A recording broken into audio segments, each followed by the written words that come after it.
अगर आप भी चाहते हैं आर के बादल जी का न्यू कॉमेडी देखना तो हमारे चैनल को सब्सक्राइब जरूर करें और साथ ही में बेल आइकन घंटी बजाना ना भूलें। रूप बते जाइए रउआ सब ना बोलब।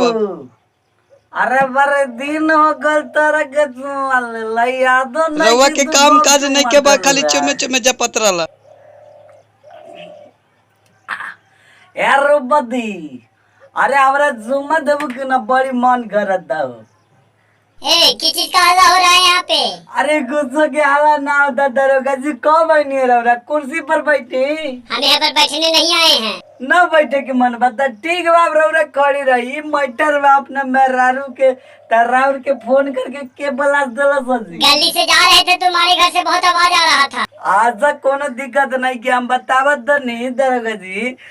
अरे ये हमार मेहरारू बिया ई कहतिया के चुम्मा लेवे के बता सैनिटाइजर लेके आई तो हम बतावत नहीं हमर देहात में गाम पड़ता गाड़ी के सेवा नहीं के तो हम कहाँ से सैनिटाइजर लगा के एकरा के चुम्मा ली। नेता लोग के भाषा नहीं सुनता है कि सैनिटाइजर लगा कर चुम्मा बहुत लेना जरूरी होता ना तो कोरोना वायरस धर लेता है। मारेंगे ना तो कोले दारू को पिया देंगे। चिंता है? अब भाभी बताई रौरा फैसला करी। अब आप ही बताइए अपना दरोगा जी से चुम्मा लेता नहीं आप तब बताई कि आप सैनिटाइजर लगा के लेता नहीं। हम सैनिटाइजर लगा कर चुम्मा लेते हैं। सैनिटाइजर अरे सैनिटाइजर देखिए हमरा बुढ़वा के ना बनाई दरोगा जी हमार चुम्मा ले तो हम एकरा के कहता नहीं रूपबती के क्या रे गलिया पर ई थोड़ा सा दरुए लगा देम तो सैनिटाइजर हो जाए आज रूपवती राज हमरा मार के बर्बाद कर दो रूपवती। तुमको नहीं पता कि हम दरोगा जी यहाँ पर खड़ी है अरेस्ट कर देंगे। दरोगा जी हमरा के बाद में अंदर ले जाए हमरा बाप रे अरे बड़ा जुम्मा ले कम पियो दारू सेहत के लिए ठीक रहेगा। बारह मन करा था चुम्मा लेवे के दरोगा जी बताई हमार मेहरारू बिया कहता सैनिटाइजर ले ये जोर से ढेर सारा न्यूज देखत है पगलायल रहत बिया बताई हम एक महीना से अभी तक चुम्मा नहीं करा के लेनी है दरोगा जी। चुम्मा लेना जरूरी है। अब एक से लोग गांव घर में कहता कि दारू से बढ़ के कोनो चीज ना होला ई कोरोना वायरस के तो हम दवाई तो हम तो दिन भर पिए रहता नहीं पी पी पी के हमरा सारा कोरोना दूरे से भाग रही इन करो के कहता नहीं कि तू पियो को लमर बन जा कोनो दिक्कत नहीं के हमरा के लेकिन मानत नहीं कही आप हमरा के दम है दरोगा जी ए हो दरोगा जी हमरा के चुमा देवा पगला गया है रे होश नहीं है। दरोगा जी हमरा के चुमा देवा दी। चलो तुमको थाना में ले जाते हैं बोले तुमको चुम्मा के नशा निकालते हैं। मेरा मारब ना तुम नैया चल जाई दरोगा जी हो रहा है तुमको भी अरेस्ट करके थाना में डाल देंगे। 12 लाख का हुआ दारोगा दरोगा जी पिए के बा तू ही पियो हम नहीं पीते हैं। वैसन खाली हमारे गाँव में मिला था कोई ना मिला था। दरोगा जी एकरा के अरेस्ट करके ले जाएं जी। अभी आओ बा टेंशन लेवे के ना दरोगा जी ये देखी अरे कुत्ता ज्यादा दारू ना पियो रे। बा जब विदेश में नहीं इनकर यही खातिर कहता नहीं कि दे दिए गो जुम्मा सैनिटाइजर के छोड़ दे मेरा बड़ी दूर बा उतना देर में मिजाज खत्म हो जाई तक का कैसे चुम्मा ले तू ज्यादा बोल रहा है अभी अरेस्ट कर लेंगे। हमारा अंदर कर दीजिए जरूर बा कोनो दिक्कत नहीं के लेकिन पहले दरोगा जी हमार धनिया से चुम्मा देवा दी प्रभु गोर लगत दानी आपके गोर लगत दानी न तो मारब न तो के बर्बाद कर दो।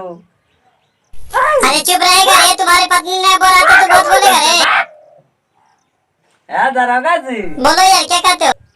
ठीक बात दरोगा जी आपके बात मानना बात नहीं मानेगा तो अभी अरेस्ट करके ले चलेंगे अंदर कर देंगे तुरंत। तो नहीं आगे चल के का बाल बाल लेकिन मारब न देख रहा के बर्बाद कर दे बेच दे माजी नहीं अरे हम चल ही जब आज नहीं अरे ठीक है दरोगा जी रावट जाए कोनो दिक्कत नहीं अब न जुमालम ना रे ठीक है दरोगा जी गोल पड़ा था नहीं साथ में ले जाई पियक करके बढ़िया से मिल के रहना ठीक है ना तो आवेंगे तो पेट देंगे।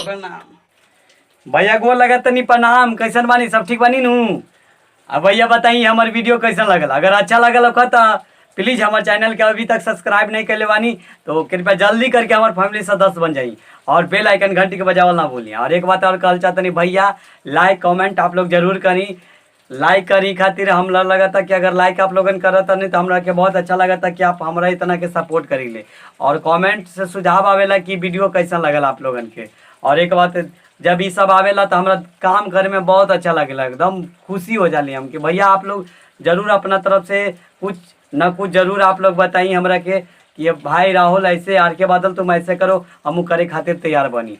और ये बताए थोड़ा सा आप लोग आशीर्वाद के आप लोगन के जरूरत बा।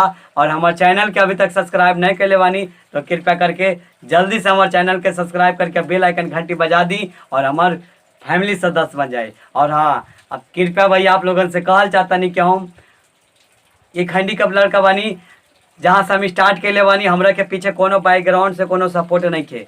बस आप लोगन के प्यार आशीर्वाद के जरूरत बा और आशीर्वाद मिला था, ओकरे बदौलत आज आर के बादल एंड राहुल ये सब कुछ करके दिखावा था। बस आपकी एक मुस्कान खातिर हम हद से गुजर जाई। एक बात और कहल चाहता नहीं भैया, प्लीज़ अभी तक हमारा चैनल सब्सक्राइब नहीं कैले बानी तो प्लीज़ जल्दी से जल्दी आप हमारे चैनल सब्सक्राइब करके हमारे फैमिली सदस्य बन जाइए और बेल आइकन घंटे की जरूर बजाइए। और प्लीज़ शेयर कर दी। आप ऐसा लगा था कि बहुत सारे लोगन के कि अरे भाई एक बहुत ख़राब वीडियो बनावा था, यही खातिर आप लोग शेयर ना करी ले ना भैया। ऐसा नहीं कि हम सोचे तो रहा कि कौन ऐसा वीडियो बनाई कि आप लोगन के अच्छा लगी। और बिल्कुल एक दिन ऐसा ना हो कि दम झकास से झकास आप लोगन के देखे लगी वीडियो मिली। तो आप कृपया आप लोगन के अभी आशीर्वाद के जरूरत बा, लाइक कमेंट चैनल सब्सक्राइब के जरूरत बा। आप लोग सपोर्ट करी ताकि हम लोगन जैसा नीवल लड़कन के आगे बढ़े के मौका मिली भैया। तो प्रणाम। अब फिर नेक्स्ट वीडियो आवे वाला बा। तो जय हो भोजपुरिया समाज। बाय बाय, टाटा, प्रणाम।